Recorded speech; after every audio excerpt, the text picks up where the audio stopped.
আমরা এখন জারক বিজারক চেনার কিছু শর্টকাট নিয়ে আলোচনা করব। আমরা বিস্তারিত অবশ্যই আলোচনা করব। এই শর্টকাটের পরে পুরাতন মতবাদে যাব, তারপর আধুনিক মতবাদে যাব, এরকম করে পর্যায়ক্রমে চলে যাব। এই সুপার শর্টকাট পড়লে উপকারটা কি? আসলে এমন এক সময় আসবে এমসিকিউ, তখন তোমাকে মুখস্থ বিদ্যা খুব একটা কাজে নাও লাগতে পারে, তখন চিন্তা ভাবনা করে এমসিকিউটা সলভ করতে হবে। মূলত এটা আমি আলোচনা করতেছি কিসের জন্য? এটা আমি এমসিকিউর জন্য কাজে লাগাচ্ছি। ওকে, সর্বপ্রথম আমরা যে কাজটা করতে পারি, আমরা একটা বিজারক শব্দ লিখব।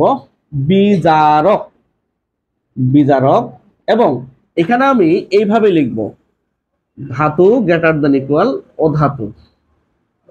অধাতু অর্থাৎ বিজারক তখনই হবে যখন ধাতুর সংখ্যা অধাতুর চেয়ে বেশি হবে অথবা সমান হবে। আবার ধাতুর সংখ্যা অধাতুর চেয়ে বেশি হবে অথবা সমান হবে। তবে এখানে একটা কথা আমাকে লিখতে হবে, কার্বন এবং হাইড্রোজেনকে আমাকে ধাতু ধরতে হবে, ধাতু মনে করতে হবে, মনে করতে হবে। আমরা দুই একটা উদাহরণ দিলে বিষয়টা ক্লিয়ার হবে, যদিও বা কিছু ব্যতিক্রমও পাওয়া যায়, সবকিছু নাও মিলতে পারে।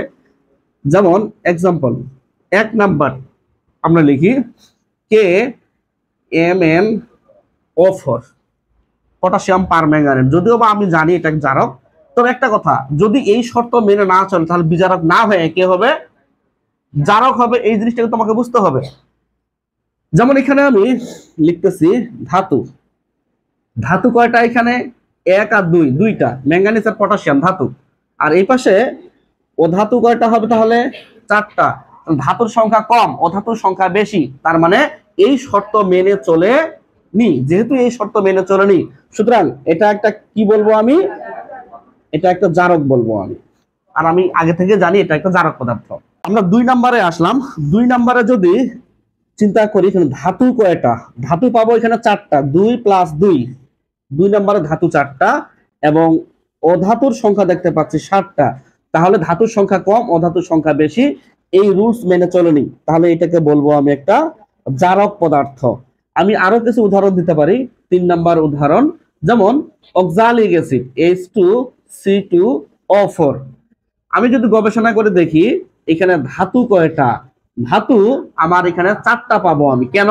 কারণ কার্বন এবং হাইড্রোজেনকেও ধাতু ধরতে হয় এবং অধাতুর সংখ্যা দেখতে পাচ্ছি আমি 4টা। অর্থাৎ ধাতু এবং অধাতুর সংখ্যা সমান। জি, সমান হলেও আমরা সেটাকে বলি বিজারক পদার্থ। সুতরাং এটাকে আমি বিজারক বলতেই পারি, এটাকে আমি বিজারক বলতেই পারি। 4 নাম্বার উদাহরণ দিতে পারি, sodium oxalate Na2C2O4, sodium oxalate. যেমন এখানে ধাতুর সংখ্যা কয়টা পাবো আমি? ধাতুর সংখ্যা পাবো আমি 4টা। কেন? সোডিয়াম ও ধাতু আর কার্বনকেও ধাতু ধরতে হয় এবং অধাতুর সংখ্যা 4, সমান হয়ে গেল। সমান হলে আমরা বলি বিজারক। অতএব এটা একটা বিজারক। আমরা 5 নম্বরে একটা উদাহরণে যাই, lithium aluminium hydride. Lithium aluminium hydride দেখে কি হয়? এখানে ধাতু দেখতে পাচ্ছি আমি 4, 5, 6টা ধাতু।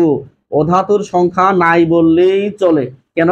লিথিয়াম ধাতু, অ্যালুমিনিয়াম ধাতু, ওই পাশে হাইড্রোজেনকেও ধাতু ধরতে হবে। এই লজিকের ভিত্তিতে যেহেতু ধাতুর সংখ্যা বেশি, সুতরাং এটাকে বলতে পারি আমি বিজারক, বলতে পারি আমি বিজারক। তো এরকম বেশ কিছু উদাহরণ দেওয়া যেতে পারে। সব এতগুলো উদাহরণ লিখে প্রয়োজনও নাই মনে হচ্ছে, সময় নষ্ট ছাড়া কিছুই না। যেমন সোডিয়াম বোরোহাইড্রেট NaBH4, এটা একটা আমি চিন্তা করতে পারি কি এটা?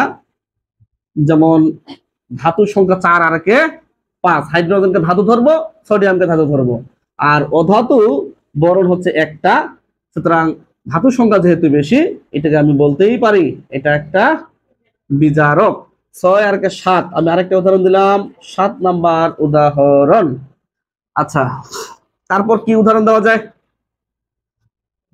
আর যেটা দেওয়া যেতে পারে, একটা ব্যতিক্রম পাবো অবশ্য, যেমন sodium thiosulphate Na2S2O3। Sodium thiosulphate Na2S2O3, এটা কিন্তু ব্যতিক্রম দিয়ে মাথায় রাখার চেষ্টা করি, এটা আমি সূত্র দিয়ে মিলবে না। কেন মিলবে না? গবেষণা করি একটু। যেমন ধাতুর সংখ্যা এখানে 2টা, অধাতুর সংখ্যা এখানে তুমি পাবা 3 দিয়ে 5টা। 5টা না? তাহলে ধাতুর সংখ্যা কম, অধাতুর সংখ্যা বেশি। অধাতুর সংখ্যা বেশি হলে কি হওয়া উচিত ছিল? জারক, কিন্তু এটা জারক না, মূলত এটা একটা বিজারক। এই কারণে এখানে পাশে লিখে দিছি আমি ব্যতিক্রম। তাহলে এটা তুমি অবশ্যই বিজারক মনে রাখতে হবে, এবং এই যে এই চিহ্ন দিয়ে আমি ইউজ করলাম, এটাই, আর কিছু না। তো এরকম করে বেশ কিছু আমরা উদাহরণ দিতে পারি। এতগুলো উদাহরণ দিয়ে লাভ নাই, সময় নষ্ট করে লাভ নাই। আমরা এই কথাটা মনে রাখার চেষ্টা করব।